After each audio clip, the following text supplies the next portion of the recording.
Hey everyone, welcome to Simplexity, where we simplify the complexities of life and bring a little curiosity and contemplation to meaningful, sometimes difficult conversations. I'm your host, Alyson Stoner, and we are still in quarantine, and there are still toddlers who live right across the way, and it is near their morning wake-up time, so here's to the sharing section that we may have. You may or may not know this, but I used to be a baller. Yeah, I repped number 20, just like my sister. And growing up in Toledo, Ohio, my two sisters and I trained in and played competitively just about every sport: basketball, soccer, softball, obviously, swimming, tennis, golf, field hockey, football, gymnastics, water ballet, it's a thing, volleyball, baseball, even bowling, which is big in Ohio, and of course, dance. Our holiday gifts were tickets to our favorite team games, and our entire basement was even painted as a mural of the University of Michigan football stadium with Coach Lloyd Carr staring at you in the bathroom. Questionable placement. Athletics kept us constantly commuting to and from fields and gyms in the minivan, unpacking and restocking our cooler for post-scrimmage snacks. Can't believe we thought Capri Suns were proper fuel. And I'm absolutely grateful for my parents' financial and personal investment in us. We reaped immediate and long-term benefits: focus, discipline, fitness, confidence, social and leadership skills, handling victory with grace, defeat with dignity, and receiving academic scholarships and making lifelong friends.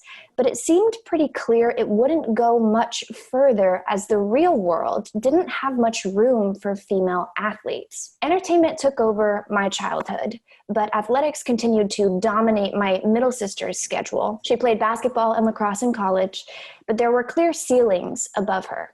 High schools and universities lacked sufficiently educated staff, including coaches for girls and young women. And there are so few future opportunities in basketball that most women have to pursue professional careers overseas. And my sister saw 144 roster positions in the WNBA compared to 450 in the NBA. There's also an obvious lack of funding and a clear wage gap. Before the collective bargaining agreement in July 2019, the average salary for the NBA was $6.4 million. And in the WNBA, $72,000 if you round up, according to WSN.com. This is probably why you've seen NBA players training during quarantine on their home courts, and likely zero WNBA players doing the same because they don't have home courts. Additionally, a lack of visibility, with women's athletics totaling only 4% of sports media coverage, according to NeimanReports.org, amplifies these false assumptions that there is little cultural value and significance to women's participation. Yet, just like inviting women into corporate workplaces, women into STEM, and women into any field, it statistically enhances the health, innovation, and success of companies, sectors, and ultimately our nation. But we know that, right? Nonetheless, women know firsthand the disproportionate obstacles and ridiculousness faced in daily life, and female athletes are no exception. You'd think crowds were troll rallies between the body shaming, gender discrimination, sexual objectification, and rude remarks, as if players weren't already in a challenging, high-stakes environment trying to do their job while often managing second jobs to make up for the low salary and dealing with strict limitations on their own reproductive choices and future dreams of having a family. Well, for many people, these inequities simply don't cut it. And today, you get to hear from 3 successful athletes who are transforming women's sports top down and bottom up. We have 2 professional WNBA players with us. And since I don't want to be outnumbered, I recruited my first ever co-host, Shanteona Keys. Shanteona is a former college women's basketball player, GC's all-time leading scorer, PS, with a passion for growing women's sports. Based in Atlanta, Atlanta. She's currently working for the Women's Basketball Coaches Association and has her own show titled Major Keys, which aims to bring more coverage of women in athletics. Welcome to the show, Shanteona. Can you set the stage and give us a little background on the WNBA as well as our two guests today? Yes, I'd love to. Big fan of the game and big fan of everyone here. So thank you for having me. The Women's National Basketball Association is a professional basketball league here in the U.S. The league was founded on April 22nd, 1996 as the women's counterpart to the National Basketball Association. It is currently composed of 12 teams. One of those 12 teams is in my beautiful home city of Atlanta, where our guest Elizabeth Williams plays for the Atlanta Dream. Elizabeth Williams was born in England and played at Duke University, where she was a WBCA All-American and Defensive Player of the Year. The 4th overall pick in the 2015 WNBA draft, she currently is heading into her 6th season in the greatest city, where the players play and the parties don't stop till 8 in the morning. Get it? Okay, had to do it. Representing the other coast from the WNBA Seattle Storm, we have Sue Bird, who is originally from New York and played at the University of Connecticut, where she won 2 national championships. Heading into her 19th WNBA season, she's a 3-time champion and 4-time, hopefully 5-time Olympic Gold Medalist. Oh, and how can I forget? She is also co-hosting the 2020 ESPYS. Casual. Amidst COVID-19, both have taken to Instagram Live to educate the masses and make us laugh. Elizabeth's series, E-Talks with Docs, allows people to submit their questions to different doctors about COVID and other topics. Sue and Megan Rapinoe co-host A Touch More and get into sports, life, and really nothing is off limits. Both women are raising money for charity, with E supporting female researchers through the American Cancer Society and Sue for Hunger Not Impossible. You are such an excellent reporter. I thoroughly enjoyed that. Today, we are going to break down our conversation into 4 quarters because sports. First quarter, we'll get a glimpse into the daily life and mindset of a WNBA player. Second and third quarters, we'll hear about the epic evolution within the WNBA and the unique challenges remaining. Fourth quarter, we're going to do a rapid fire round of quick questions. And with 4 athletes, yes, I'm including myself, it might get spicy. Elizabeth and Sue, welcome to Simplexity. Thank you for having us. Yeah, thanks. So let's pretend I'm switching careers and becoming a professional female basketball player. Outside of COVID and the fact that I'm 4'3", what does a typical calendar year entail between like on and off seasons, training, professional obligations? If we start with the WNBA season, you'll have your training camp kind of end of April, early May, and then the season starts and goes on through the summer. Playoffs are over about mid-October, and then most players, I think it's like 80%, actually go to play overseas to supplement their salaries and just continue playing basketball. So like after this past season, I went overseas to play in Turkey with Fenerbahce, and I was there. I would have been there until early May, but because of COVID, I got back in towards the end of March. But yeah, generally it's pretty much year-round basketball because most people go straight from the WNBA right into that overseas play, which can create a lot of stressors. But, you know, at the end of the day, you're just trying to make some money. Yes. Do you have anything to add, Sue? Yeah, no, that's the life. For myself, at times you have national team obligations sprinkled in there. I don't even know how they make it fit, but they like to find the 2 or 3 days you have and fill them up.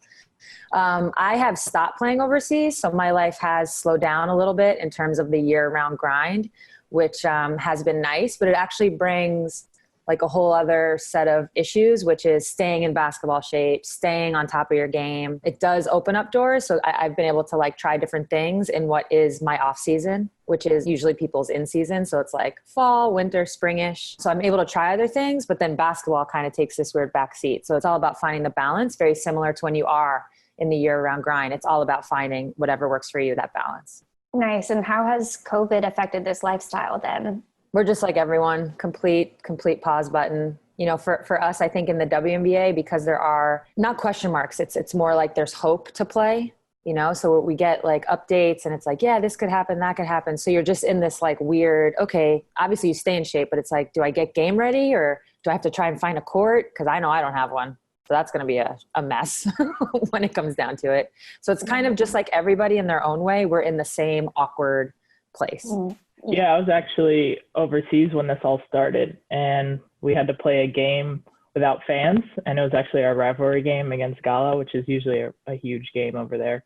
So that was very odd. And then later that week, our GM basically said, well, the league is canceled, so you guys should fly to America tomorrow. And it was also around the time that travel bans were starting, so everybody was just kind of scrambling. I've never seen the airport like that, but yeah, it was pretty crazy. That sounds stressful. That sounds like full court stress, we'll call it. Sorry, I had to. So we see that competition continues to intensify across all sports, and it's placing this pressure on athletes to enhance performance to superhuman levels, start younger, secure the best trainers, etc. And it's not uncommon for young female athletes in particular to face things like disordered eating, amenorrhea, early osteoporosis, developmental delays, dangerous stress, and other injuries. On one hand, your career longevity depends on the fitness of the machine, yet the average WNBA career is only 3 to 5 years, which adds a layer of complexity to figure out what your life and career will look like after dedicating everything to this relatively brief endeavor. So, Sue, you've been called a legendary, larger-than-life superstar for making clutch plays. With many years under your belt, what were your tactics in maintaining physical, mental, emotional wellness for so long, and have those methods adjusted over time? Yeah, I mean, sometimes it's like you look back on a career, it went so fast. It's hard to even imagine that I'm going into my 19th year. I'm like, when did that happen? But somehow it did.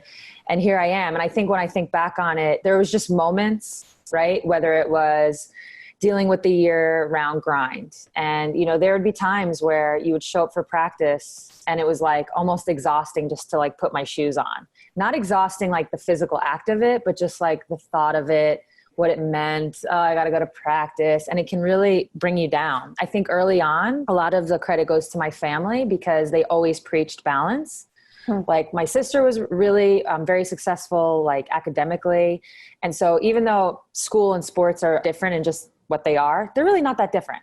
And so both of us got a lot of great lessons from our parents on having balance, making sure, for me, basketball and sports wasn't the only thing, making sure I had time for my friends, making sure I had time for my schoolwork, all that stuff. So I feel really lucky that I had that. Really fast, I think now to like all the mental health. It's a whole new layer of the conversation that wasn't a part of it years ago. Nobody talked about this. Are you kidding? Right. Yeah, nobody talked about it. Sometimes I think about like, this is going to be a total aside, but we had this kid when I was in elementary school who always missed school. I'm telling you, I can't remember his name off the top, but like everybody in my class would know. It was like, oh, he's always missing school. And now looking back, I'm like, I wonder what was wrong. Like something, and he wasn't sick. It wasn't because he was sick. And it's like, oh, you wonder what was going on. And it's obviously great that we're talking about it now. And that's what I was getting at with the WNBA, because now there's all these resources. But back when I was growing up and obviously into college and beyond, you just had to figure out a way to deal with it. So I feel really lucky that my parents kind of instilled that in me. But then as far as like making sure my body was good to go, there's definitely moments. So I had like a mid-career moment where I had to do that like look in the mirror thing. And then I had like a later career moment. And the later one is kind of where I am now. It was probably 5 years ago. And I basically just had to say to myself, my career was plateauing for sure. And some might say it was dipping. And I just had to kind of have that like real look, like what can you do? Like what can you control? And that's where I kind of bought into the whole control what you can control, and the rest, you just got to go out there and whatever happens, happens. So I changed my diet, I changed my workout regimen, hired people to help me. But all in all, I have to say I've been very lucky that I've always had people around me that weren't like pushing me in any negative ways. I had friends who were supportive. So I've been really lucky. And again, now with the WNBA and all that we're doing with mental health, like I want to make sure other people have that. Sometimes I look at the strict nature of training as a dancer too, and you learn to adapt to very painful experiences. And so sometimes when you focus on actually alleviating some of that pain, like you wonder if the grit and tenacity will dip because we're now being a little bit more sensitive. And it's just finding that balance of like, how do you support the human being, but also play your best? And so Elizabeth, in just a few years, you've gone from, now that I have the stats correct, most improved player to an all-star, but people may not know that you also have interests in medicine and business. You even went through the crossover into business program at Harvard Business School, which helps athletes prepare for the future. What was your biggest takeaway from the program, and how are you balancing your active career with what's ahead? Yeah, it was really interesting when the crossover into business was kind of proposed to me, because I know nothing about business. And that was the year I played in China overseas. So I had a little bit of time before the WNBA season. And so for me, I was like, you know what? I don't know anything about this. Like, I'm just going to try it. I'm going to see what this is about. And I think probably one of my biggest takeaways was that it's kind of cliche, but there's a little bit of business in every field. So I think that was the biggest thing I took away from it. And just like, obviously, people talk about building relationships with other people, but understanding where your money is going and what that means, I think, is really important, and it's not often taught. Like, I know in school, like, nothing business related was taught. Mm-hmm. So it was just a really cool opportunity to kind of step outside of myself a little bit and learn that. Like Diana said on A Touch More, maybe you're pushing toward being an owner of one of these teams someday. Yeah, maybe. Yeah, put that Harvard certificate to use, you know. If you were to take a bird's eye view at the many ways that, you know, sports have affected your lives, what are some of the key ways participating in athletics has shaped your personality, your behavior, relationships, and how you move through the world? I would say everything has come from sports in some way, shape, or form. I mean, listen, for me, it's been my whole life. I started playing practically immediately out of the womb, and I've been on teams since. And I feel like, especially team sports, for me, it's like getting along with people. This actually speaks a little bit more to my experience overseas, but still in America. It's like, no matter what race, religion, it doesn't matter. It just doesn't matter. It's not there, because you're all coming together for this common goal. And you might not even like each other, right? There might even be like personality conflicts, but you find a way to put it to the side for that common goal. So just like getting along with people, I don't know, being interested in different things, whether it's in a different country, in a different culture, or a teammate, you know, everybody on my team is from somewhere that I'm not. And there's things to learn from that. So I think that aspect of it has 100% helped shape who I am. I don't think I was ever judgmental per se. It's not that, but now I know I have like zero judgment. Like, you live in Russia for 10 years. It's like they do things weird. And at first it's kind of like this, but then I'm like, this is how they do it, right? It might be a little different, but that doesn't make it wrong. Nah. This is how they do it, you know? Yeah.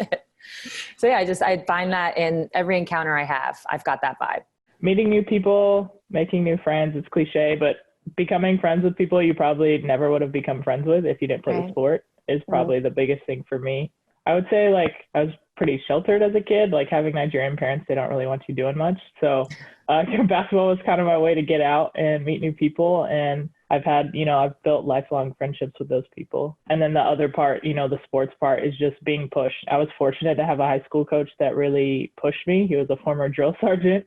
Being able to learn from different people, being able to take criticism and use that to grow, I think is a huge thing that sports brings. I think it can't be overstated how much sports help young girls, help young people in general, just with life. I mean, it's a microcosm of life, so it cannot be overstated. Sports are important. That's right. Sports. Just kidding. I actually am fairly athletic. Like, it looks like I'm not, but I was talking with Shanteona before this, and I was like, I look these days more like a mathlete than an athlete, but it's cool. So let's transition to second quarter. While the benefits for women in sports are clear, as just indicated, these aren't always apparent or celebrated in the U.S. Fan bases are actually bigger and more energized overseas, which implies other countries may be more supportive than we are at home sometimes.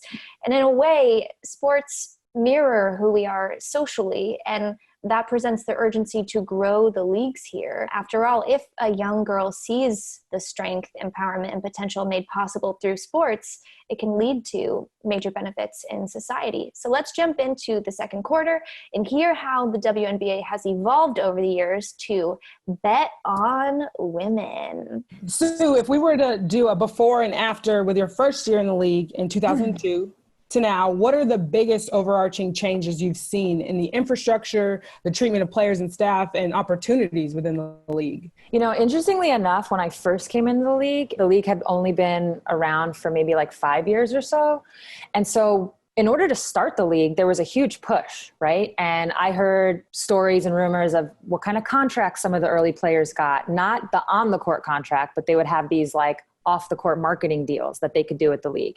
So that was kind of like, people were talking about that. My first year, actually, the teams were owned by the league. So the individual teams didn't own it. And so all that meant was, if the NBA team that you were affiliated with, and by the way, all the teams at that point, there was no independent teams either.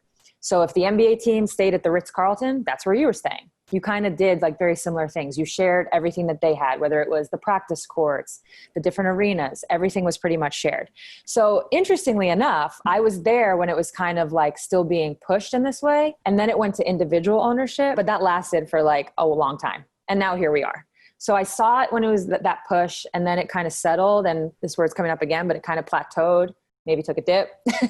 And now here we are with this new CBA. So that's kind of like the trajectory of it all in terms of how I've seen it. The one thing that has continued to get better, never took a dip, was the level of play. We had 16 teams when I came in. Sadly, it dropped to 12, but as Alyson said earlier, it's like that's 12 teams, 12 roster spots, 144 players. The competition's crazy. So it's just survival of the fittest. So the brand of basketball, the product itself, has never been better. Like even my rookie year, I look back and it's like, it was good for what it was in that time. But with each draft class, this league has just gotten better and better. So that's kind of how I would like summarize my experience. It hasn't been more evident than in the last few days with the roster cuts this past week. Trim the fat, if you will, but like it's really always going to be the best of the best when you have those few roster spots. Yeah, like I said, on-court gotten better and better. Now we, with our new CBA, have finally put together an agreement that matches that. And it matches us, and it matches where we are in our growth as a league. And we kind of joke, on the EC, Elizabeth and I are both on the executive committee. It's kind of like, this is kind of the agreement that will like set off the next agreement. We just needed to rework some things and get this foundation to build on. And we finally have it. It's important to recognize when you're setting up infrastructure in an institution like this that things aren't always going to last for the next century. You do have to think in increments and also work with the people and where they're at in their headspace and what they're willing to compromise on, and what's best for right now is going to be different in 5-6 years. For those who are unfamiliar with the CBA, Elizabeth, what is the CBA and the specific victories and promises within it? Yeah, so the CBA is a collective bargaining agreement. It's with the league, the WNBA, and the players union. So the players, basically just like how unions work, so that workers have their rights. Essentially, what we've done is just like come up with terms to make sure that we're doing our part as players to make sure that the league is growing and the league basically isn't like abusing their power and what they can do for us. And so recently we signed a new CBA with just general improvements in the player health and safety, in salary and compensation, and just the overall player experience. And what are some of those specifics? I know there's now maternity leave, and there's like a new annual childcare stipend. I see workplace accommodations for nursing mothers, 2-bedroom apartments. Salary increases, yeah, I'm like, Shanteona, take it away because you know this better than I do. I think the salary increase, that's huge. And then, you talk about veterans being eligible for reimbursement for adoption and surrogacy expenses. That's huge. There are a lot of leagues and associations and regular workplaces that obviously don't have those kind of benefits. I spoke with Kendall Coyne-Schofield from U.S. women's hockey team. They won gold last year, and they have been, in conversation with their governing body. And she mentioned that there are players from the WNBA that, she's been in conversation with to help them in their process, to come up to an agreement with their association. Have you all ever, been involved in those conversations? And is it encouraging that the WNBA is ahead of a lot of these other leagues and can give advice to other players in other sports? Yeah, I think women's sports right now, we're definitely in a place where we're kind of, the more we meet each other and the more we interact, we're like, oh, we're kind of in this together. And everybody's scenario is different. So obviously with Megan being my girlfriend, I have like an insight to a lot of what she goes through with the soccer team. And, that's like a federation, which is a different thing than a league, where the money comes from, how it's divvied out, it's all kind of different. But there's a lot of parallels too. So we can definitely learn from each other. I listen in on a lot of her calls. not even on purpose, someone's got to make the dinner. But she'll also hear some of our calls too. And it's just interesting to hear, again, the differences, the similarities, how much you can learn. And it's also nice to like have people advocating for you that aren't within your structure. I mean, this goes across the board, right? We could literally talk about any topic. Whenever you have people who are willing to fight the fight along with you, who are not associated, have nothing to do with, it goes a little bit further. It speaks a little bit louder. So I think that's where we are. You bring up hockey. Hillary Knight's somebody who we actually have the same agency. So like I've had conversations with her, a lot of other athletes you meet along the way. So it's cool. And to your point, from a WNBA standpoint, especially with things like maternity leave, the family planning aspect of it all, I mean, these are leagues and teams full of women. How is this not 100% paid? How is it never 100% paid? How do we not have the ability to, bring a nanny on the road and have that be supportive, or have an extra bedroom, or if you want to freeze your eggs, you can look into that. Like, how is this not already? But now it is. And now I think other leagues, again, to your point, will see that and either try to mimic it, or maybe, I'm not even going to feel bad about this, maybe they feel pressure. Maybe the powers that be in those places feel the pressure to now match that. So it feels good to get that done, to have been part of the group that started it. This is all very exciting. And I want to dive into another major aspect of being a professional athlete, and that is simultaneously being a public figure who has to cultivate a brand and an image and a fan base. And we'll soon find out how this is kind of a double-edged sword. But first, we're going to take a quick commercial break. Welcome back. We are here with Elizabeth Williams and Sue Bird and my co-host Shanteona Keys, discussing all things WNBA and women's athletics. So, everyone, as public figures, there is pressure and expectation to cultivate a personal brand on top of your athletic and career performance. Let's hash this into several pieces. First, certain athletes seem to have an easier or more difficult time winning the hearts of the public. Why is that? Let's go. I guess I'll speak for myself. I'm not super out there, and I tend to be pretty low key. My agent kind of pushes me to do things because I just don't want to. But as an athlete, you're already out there. So for somebody like me, it's about like kind of pushing yourself out of your comfort zone into being that public figure. I think social media does help that because you can just, post like a couple things that you're doing. And then all of a sudden, like, people are like, "Ooh, this is interesting." And then they follow you. So like in that sense, it's a little bit easier probably than in the past. Because otherwise, like without social and things like that, you really had to get yourself out there. So yeah, I mean, I think part of it is just like the type of person you are and the way that you put yourself out there. I would agree. I think for me, what I found is at some point, you're just going to have to like be comfortable with who you are and kind of be genuine to that. Because I do think that no matter what that is, assuming you're not, a big a-hole, like people will respect that you're just being like honest and genuine and true to that. Because the one thing we find in this world, and especially on teams, is like people can smell bullshit. Like if someone's like just trying to front and try to be something they're not, you just know it. And you're kind of like, I don't really want to be around that. I do think for athletes, sometimes I know for me early in my career, there was a certain pressure to maybe be more feminine. Sometimes I have to remind my younger teammates, like when I first came in the league, it was 2002. It's a long time ago. They clown my clothes. I'm like, listen, J. Crew khaki skirts were in. Like you can't clown me for that. But in a more serious topic, it was like, being feminine was really pushed and they wanted you to like wear a dress and do this. And now, honestly, it's like we all in our own walks, like find what you're comfortable in. Now it's like, if I wear jeans, t-shirts and sneakers, that may not be what like, the quote unquote world wants, but because it's like me being who I am, I think people are even more drawn to that. So for me, it was just about figuring out and finding, in my own way, on my own time, like what that was and just kind of like sticking to it. And then if they don't like you, they don't like you. As a basketball fan and a fan of the WNBA, I feel like there has been this concerted effort by the players, as you said, like present like whoever you are, instead of trying to assimilate into what I guess the world would like you to be, or more feminine or manicured in whatever way that was. It seems like there's been a concerted effort. And I watched you and Megan on The Shop on HBO. And you mentioned that, the U.S. women's soccer team, people view them as the girls next door, right? And the WNBA players don't fit into that. Do you think that has, an effect on, I guess, not necessarily the league, but again, the mass viewership? Yes. I mean, it's like, to be blunt, it's like our league is obviously not predominantly, our league is women. Our league is predominantly Black women, and then a lot of gay women as well. I mean, think about our world right now. Look outside. Like, those are three of like the main issues, the main things where there's, you know, a lot of prejudice, a lot of racism, you name it. So I think our league fights that, where I think, and Megan and I have talked about this, so it's not saying anything out of turn. Whereas her team, even though they do have gay women, that's kind of overlooked because they're just like cute little white girls.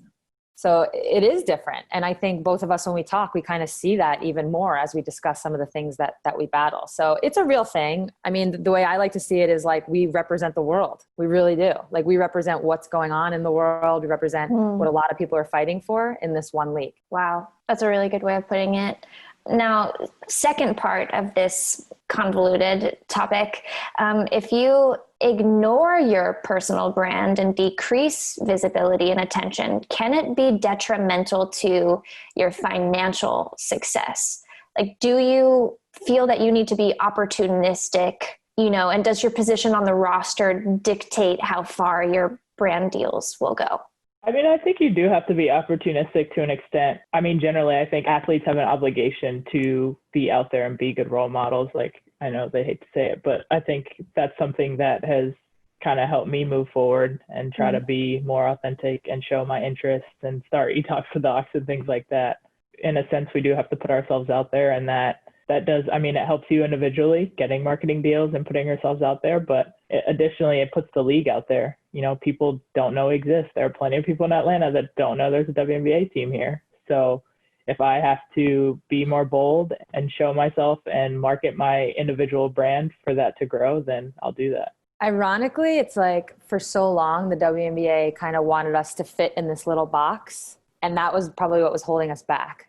Because now, fast forward to quarantine times, and, you know, like, E has her IG show, I have mine. There's actually a ton of us who are doing different things. And all I hear all the time is like, oh my God, this is the best marketing the WNBA ever had. Like, they didn't even know they needed it. And they needed it because you're actually seeing, because I think as women, sometimes I have a hard time explaining what I'm trying to get to on this point, but I'm going to give it a go. As women, there's like this huge spectrum of where we fall. Like, we're all sprinkled in. And it's not to say men are more narrow. I just think as an athlete, there's a certain like mold that you can kind of be like, okay, if I want to be like so-and-so, I need to wear this suit at the draft. I need to do this, you know, off the court. I need to have a foundation. And there's kind of a little bit of where women, we're just all over the place, which is the best part. We've been like narrowed in this way, where now I think the WNBA and just the players have really pushed this. We're kind of showcasing more of ourselves. So that's going to lead to probably more opportunity, because back to my original point, it's like, it is a little more authentic and people are drawn to that. But yeah, I actually don't think the off the court, like, branding part will impact your on the court, like, position. Again, unless you're a jerk. If you're a jerk, that you're done. Right. Especially if like you're fighting for the last spot and it's between you and somebody else who's not a jerk, that might kind of tip the scale. But if you're a good basketball player, usually the off court is not going to impact your roster spot. I think that the storytelling, you know, is what compels people for sports or even just the masses, right? Like, you watch the Olympics, I don't necessarily care about curling, but when they put the package up, I'm like, oh gosh, he had such a hard time getting here, you know? So I think social media and, you know, WNBA players being able to touch and reach out to the fans. I'm not kidding. I watch every episode of A Touch More, and it's because you get like this insight of players. You know, 10 years ago, you felt like you knew LeBron James, even if he wasn't on social media, right? And so I think as long as players, you know, get their stories out there and you're able to know them or feel like you know them in some ways, I think that sells these players and these teams to people. And E, you sort of brought this up, the idea of having a larger impression on the world and a greater responsibility being in the public eye. What is the broader impact each of you would like to have on the public besides, you know, general inspiration? I mean, I think generally the idea of, again, cliche, but like giving to others. I think mine is obviously a little different in me talking to doctors, but the biggest thing I get from them is that's their way of impacting the world. And through the money I'm raising for female researchers, like, for whatever reason, female scientists are just not getting the same grant money as men. And we're literally in a public health crisis where that extra grant money could have been huge in understanding COVID and the ability to successfully make vaccines and things like that. There's obviously this disparity, and there are obviously people that are trying to make positive changes. So being able to give yourself, give your time, give your money or whatever, that makes a huge difference in the public eye. I think for me, when it comes to like, you know, wanting to kind of share my journey with people and hopefully that has like a positive impact on them as individuals, I think of stuff I've already brought up, which is like the first thing being yourself. It's like the easiest thing to say, you know, it comes right off your tongue. It's not the easiest thing to do. And for me, it was definitely a process and a journey, and I finally got there. Don't get me wrong, I still don't know exactly who I am all the time, but you know, for the most part, I kind of know who I am and what I stand for. And there's just something very empowering and I don't know, just freeing in that. So I definitely like to share that part. Another thing is like, I think these are the two elements that along with this that have like formed who I am as a person and a player, which is like dealing with conflict. Like, I don't know, I just, through the injuries that I've had in my sport, I've really figured out like what I'm made of. And I think a lot of times in life, we view these periods of adversity as, you know, almost like, I don't want to deal with it. I hope it doesn't happen, when the reality is like, it's going to happen. Like we're basically all just preparing for when the shit does hit the fan. And then once it does, you got to be able to deal with it and figure out how to deal with it. And the more you do that and kind of overcome, the more confidence you get. Again, this is like my sports kind of lingo with that, but I don't know, that the quicker I kind of realize like, oh, they're going to be bad days. And it's really about how I attack those days versus trying to avoid them. I just think there's something powerful in that. So that combination is definitely like, if I were to talk to a group of kids, that's kind of where I kind of fall with that. But to E's point, it's like, there's so many different fights to fight. You know, we have our own little fight in the world of sports. It goes hand in hand with so many different things. And I think, again, I mentioned being an advocate for others. It's like, if I see something that's happening that's wrong, I want to share, you know, my voice, my platform, and kind of help with that as well. Because I know I would love it in return too, when I'm talking about things with the WNBA or women's sports. So I just kind of, not that I seek them out. It's like when they happen though, I want to take advantage of it. Yeah. And you mentioned, you know, using your voice and your platform, making social, political, or religious statements while you're associated with the league is obviously complicated. For example, a lot of players wore the Black Lives Matter t-shirts during warm-ups a few years ago, and other leagues have not really had the freedom to do similar demonstrations. From the inside, how do you navigate the tension for so many worldviews and still stand up for what you believe in, even if it puts you at risk? I think, again, our league is unique in that we have a lot of Black women. And I feel like generally, historically, the people who stand up have been Black women. And I think also players have done a good job of being fearless in that sense. You know, players kneeling before it was super popular, players wearing those shirts. And we also were fortunate to have a league that said, you know what, they have a right to do this. They have a right to stand up and speak out. And I think that's something that I always think about, that I'm very fortunate that I'm in a league like that. And I'm also thankful that we're built of players who are so fearless and so open-minded. And that's huge. And I'm just really grateful for that, for sure. She hit it on the head, like exactly that. The league never fought us, but there was like we're going to fine them, and they ended up taking that back, which, you know, was huge, because look what our league is. Like, again, this is what we represent. Like, how can we not be the voice? How can we not be the first ones to say something? So to have that, I guess, space to support what we think is important is a big part of it, but it really starts with the players. All right, so moving to public commentary, you'll find that on some national publications, most comments are negative on posts about women's sports. This is not new. This is not shocking to anyone here. As though, you know, we're like interrupting normal programming or that it's abnormal. But honestly, it is abnormal because, as Alyson mentioned earlier, only 4% of coverage is for women's sports. So I guess it is disruptive. I'm sure you see this isn't a kitchen comments, and they're, again, constant disruption. How do you both manage the critics and the naysayers?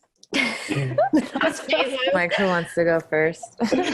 I mean, generally, I just ignore it, because most of the time they're like 8 years old and don't know anything about anything. Yeah. So, I mean, I don't know. I feel for these people, because I'm like, dang, I know you have another female in your life. So there is no way that you talk to them like this. Like, there's no way. And if you do, that's just really unfortunate. But I think for the most part, I just ignore it, because at the end of the day, I'm a professional athlete and you're not. I feel similar. I've never had someone say it to my face. Yeah. Never. Literally never. I mean, every now and then there might be a guy like, I could be you one-on-one, but that's not the same as like, get back in the kitchen. No one has ever said that. I bet to any of our faces, to be honest. I actually totally agree with the part about having another female in their life and no way they speak to them. Like, you have a mother, you might have a sister, you might have an aunt, you might have a daughter, all these things. So it's just, and it's probably, for the most part, it's kids who just are trying to like get a comment back. And I actually don't mess with the trolls at all. But there was something recent where I kind of was like, all right, I got time. And I responded to some stuff and we kind of went back and forth. And what happened at the end? Oh no, my bad. I love your game. Total respect. It's like, they just are trying to get the reaction. So you have to ignore it. Yeah. Sadly, you said 8 years old, but sadly, I think there are like 40-year-old men who got cut from the fifth grade. Totally. I know. Dudes are weird like that though. They just want to like size you up, play one-on-one. I'm like, bro. Yeah. Well, Natasha Cloud, she went back and forth. The guy was like, play me. Yeah. Diana always just goes, and this is not always the nicest thing, but she's like, whatever, like, I make money doing this, you're broke. Meaning like they don't play professional basketball. They might not be broke, but you're not making money playing basketball like we are. Yeah. All right. So for the future, what kind of marketing would you like to see for women's sports or the WNBA? I would just like to see it. Period. I think I'd like to see it be a little more thoughtful to again, what I was saying earlier, like there are so many different personalities and kind of allowing us to be that versus trying to put us in a box. I'm speaking from personal experience with that.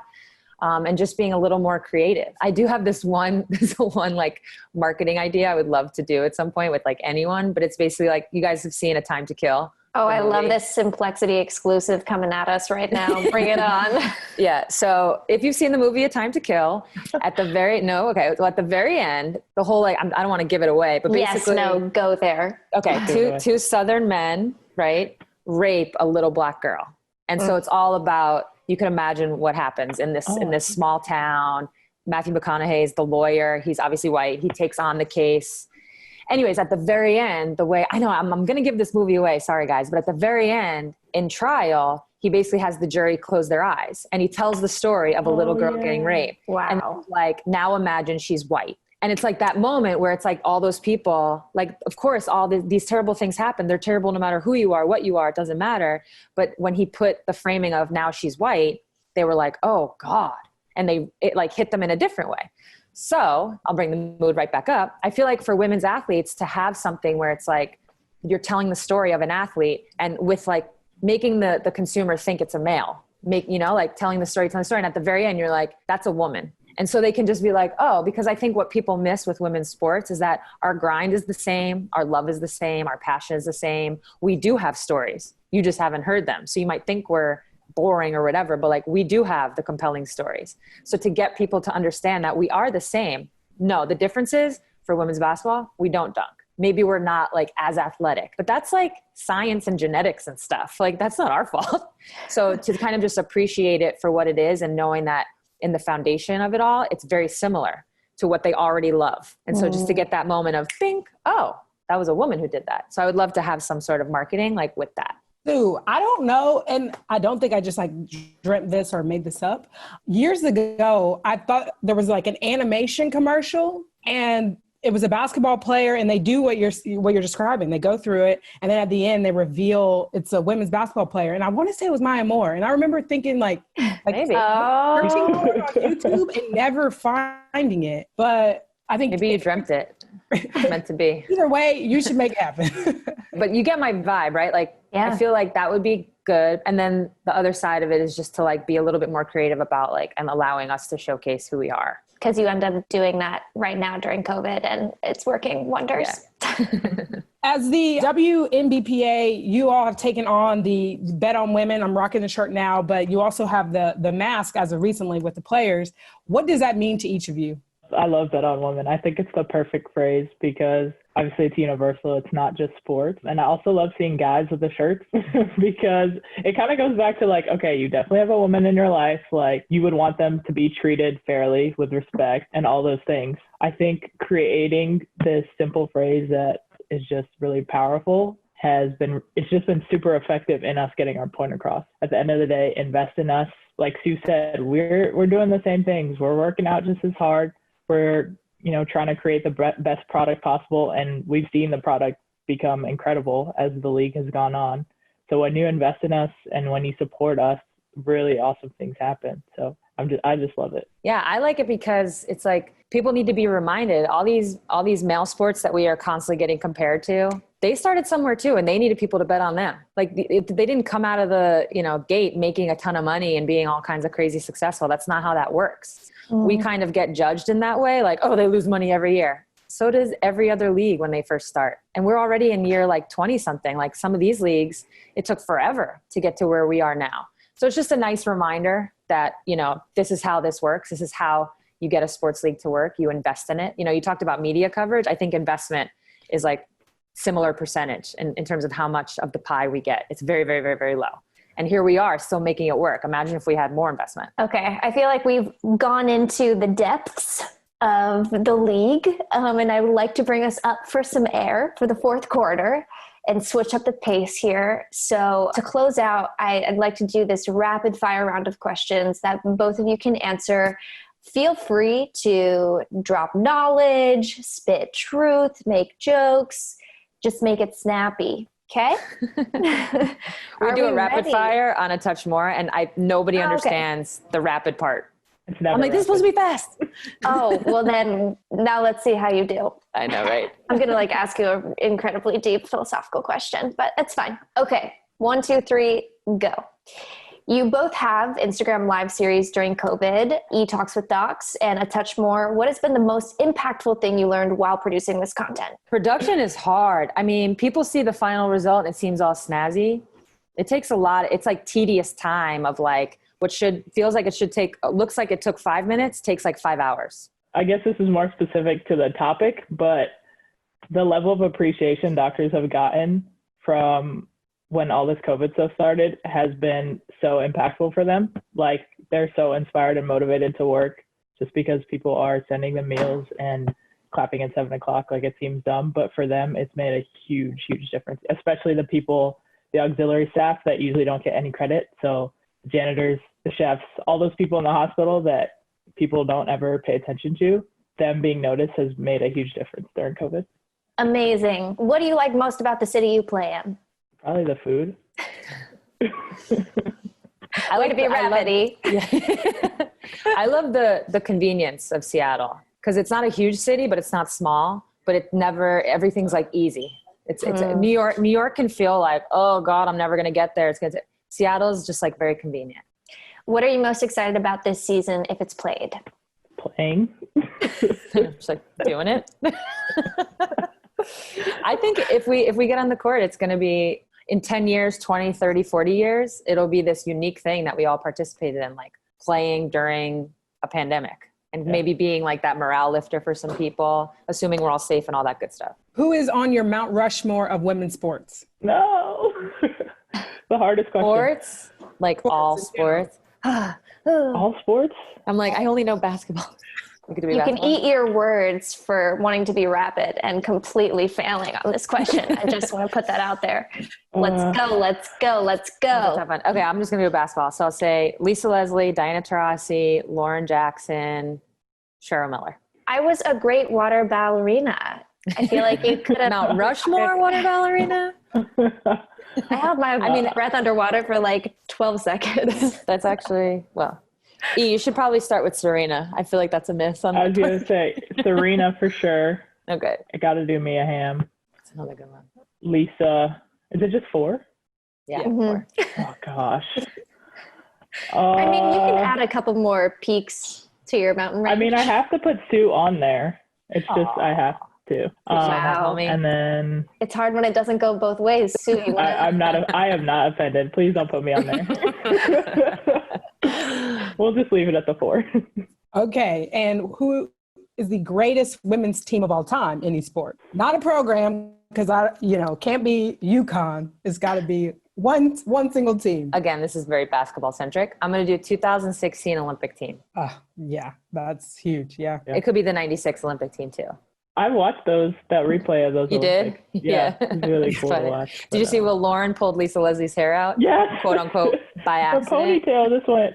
Yeah. I was like, ooh, that didn't seem. She swears it was by accident. She swears her hand got like caught in it was a fake pony as it turns out.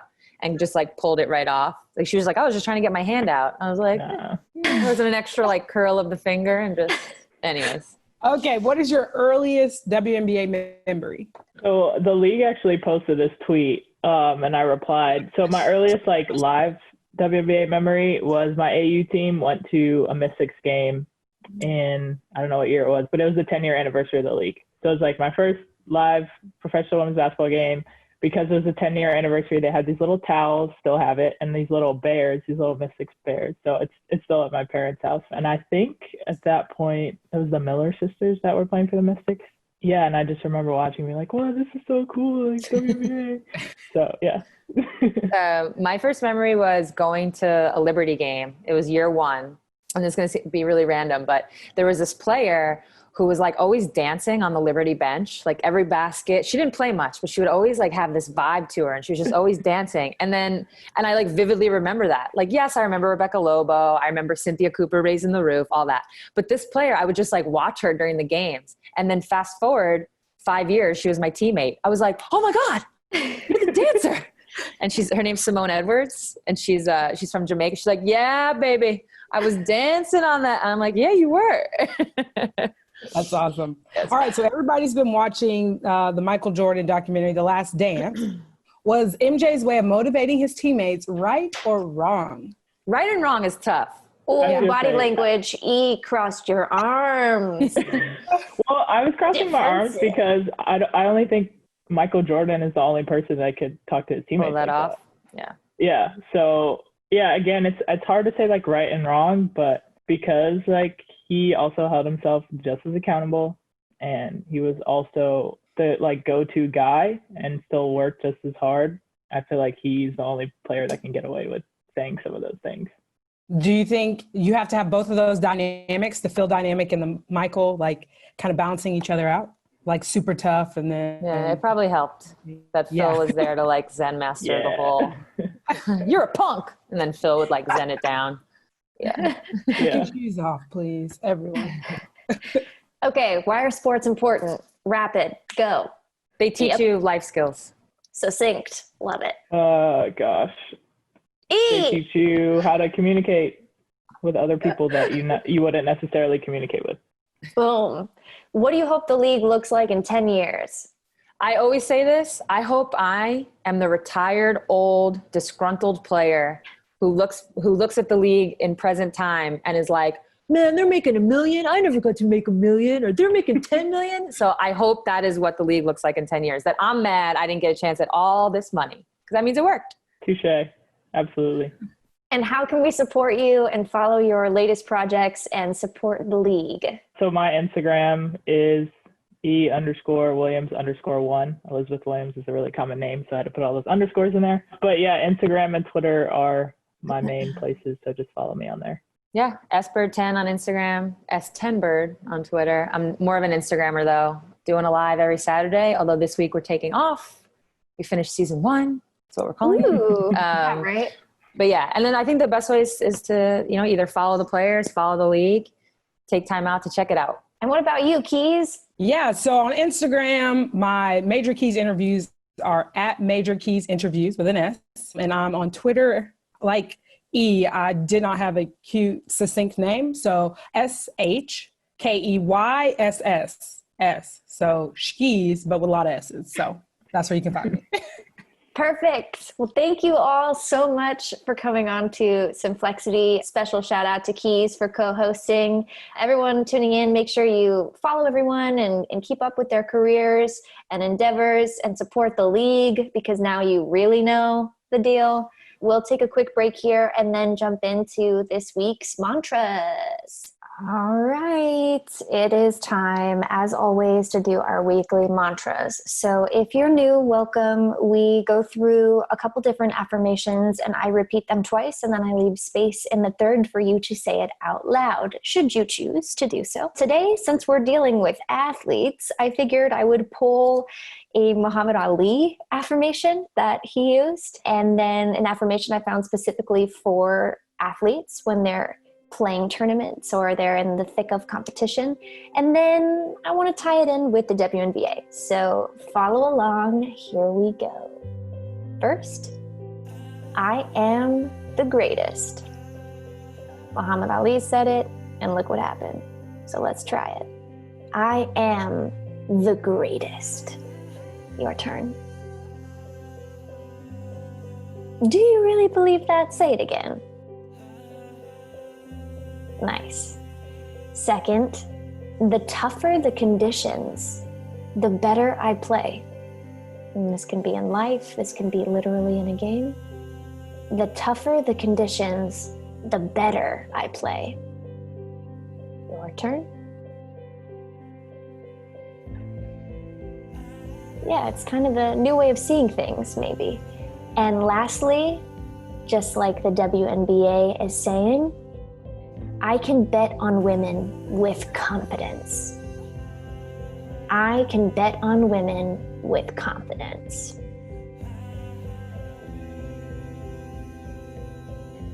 Amazing. As always, thank you so much for listening. And if you have a woman in your life who you admire and love and respect and who might enjoy hearing this episode, feel free to share it with them.